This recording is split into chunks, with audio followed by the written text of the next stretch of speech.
Hello, this is Marshall Zhukov, and here we are together again on YouTube. This is another Mosin Nagant. It's not going to be anything that's maybe as special or rare as the P26 of before. However, we can't quite see it yet. Some people may be able to identify the SA mark there on the barrel shank. So this is a finished capture. Model 91.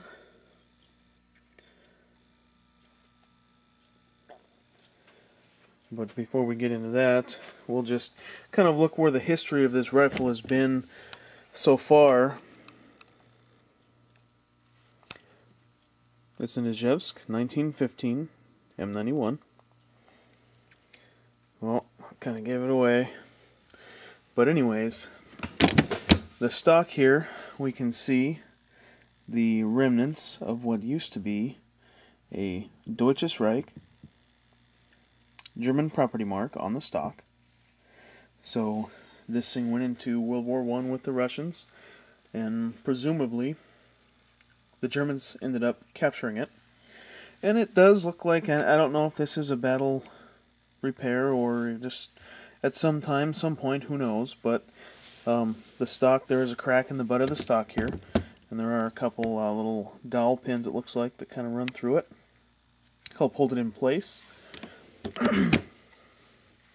And again, up here on this part of the stock, a little bit cracked.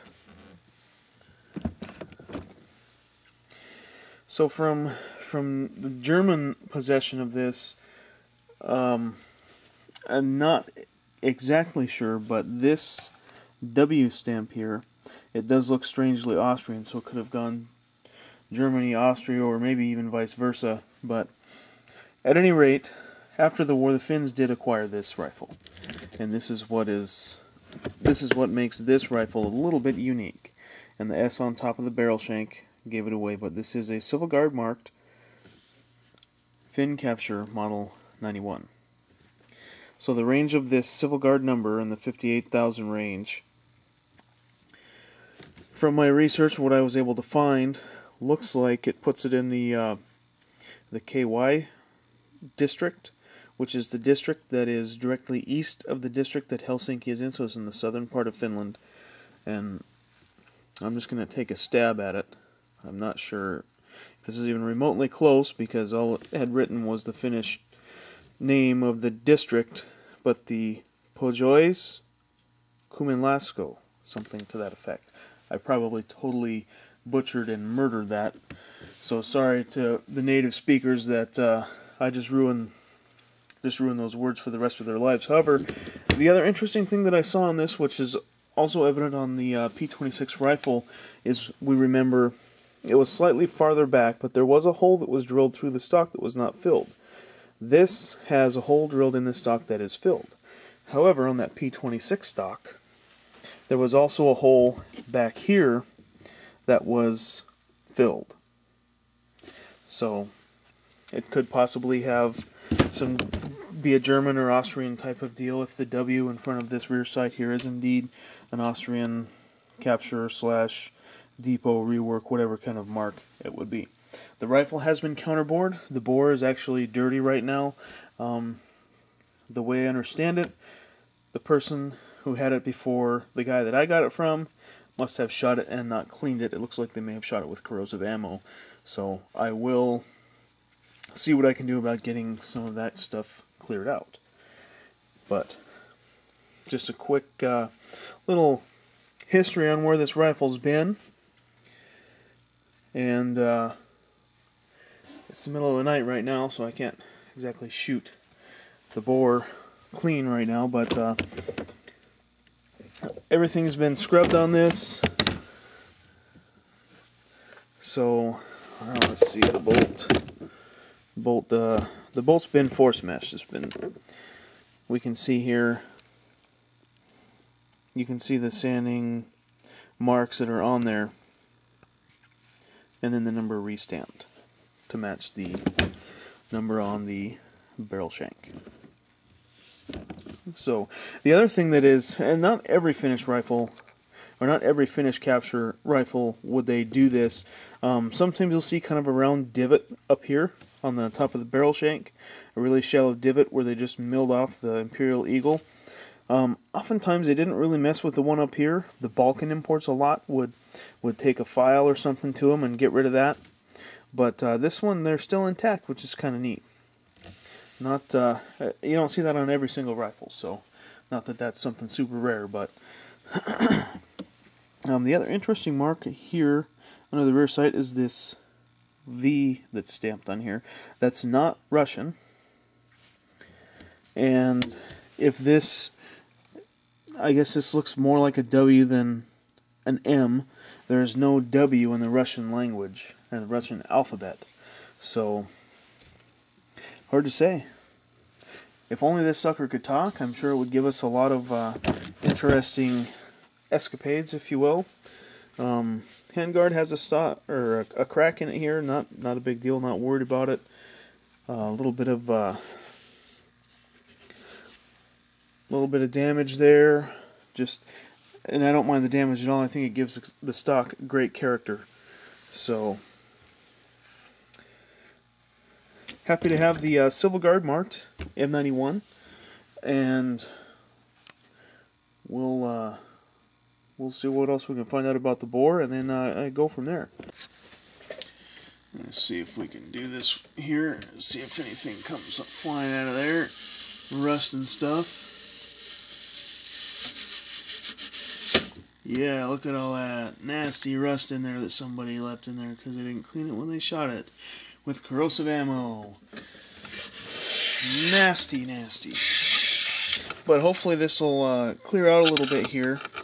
This is the 1915 Izhevsk. Ooh, yeah, look at all that nasty. Civil Guard rifle. And I guess the fella shot it before the fellow that I got it from and never cleaned it out. So we can see all the nasty rust that came out of there. So what I'm going to do is just use this bronze bristled brush, go back and forth in there for a bit, and sometimes you can't always get everything out. And a lot of times on these old rifles, and this is a World War I era rifle, it was made in 1915, so you're not going to be able to get it probably super spotless with the amount of rust that's in there. There could have developed a little bit of pitting, and hopefully it was just a shorter period of time that the rifle went neglected when it wasn't cleaned after shooting, probably.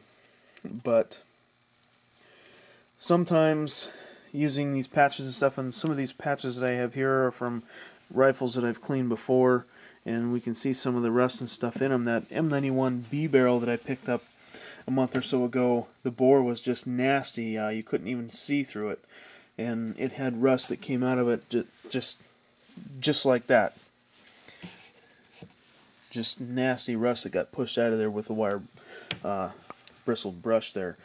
So we'll run a few patches through it as well, see if that will help clear some other stuff out.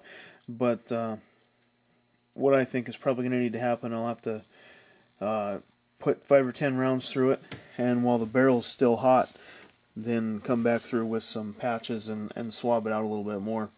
I had a Turk Mauser once a long time ago. I featured that a long time ago. I've since has been passed on to other dealings, and had the same problem. I didn't think I was going to be able to get it clean, but I actually took it out, put 5 or 10 rounds through it, came back, cleaned it, and that bore just shined like new.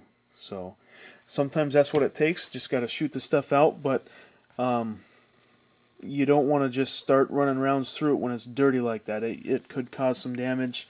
If there's another obstruction in there that you can't see, or can't see through it and just think it's dirty or something, you always want to at least run something through it. Make sure there's nothing in there on an old rifle like this that you don't know what's been done to it. So, and we could see all that nasty rust that did come out of there.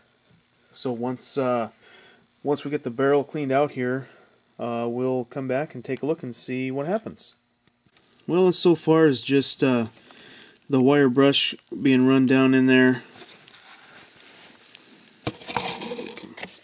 Get a little bit closer here. Come on. Looks like there are pretty strong lands in there. And that's just the little L-shaped piece of plastic, the bore light deal. So it looks dark.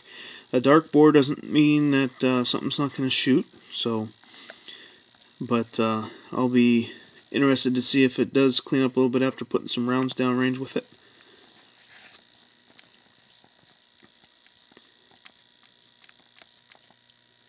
So, not too bad. A little rusty, but... And we can see here, we can see the counter bore. There we go. We can get a look in there, and you can see the rifling doesn't actually come to the end of the muzzle there, so... A little rusty in there still. And here's another look at just the nasty stuff that came out of there, so... That's why you want to make sure, especially after shooting corrosive ammo out of these old military surplus rifles, that you at least run something down there if it's going to be a day or two, you know. It's not going to just destroy it in a day or two, but make sure that you get in there with something, clean it out, run some hoppies or whatever you use, formulated stuff for corrosive ammo, and do a little bit of cleaning on her. But so far so good. It looks pretty good. When it gets daylight here, we'll step out, put some rounds through it, and see what happens.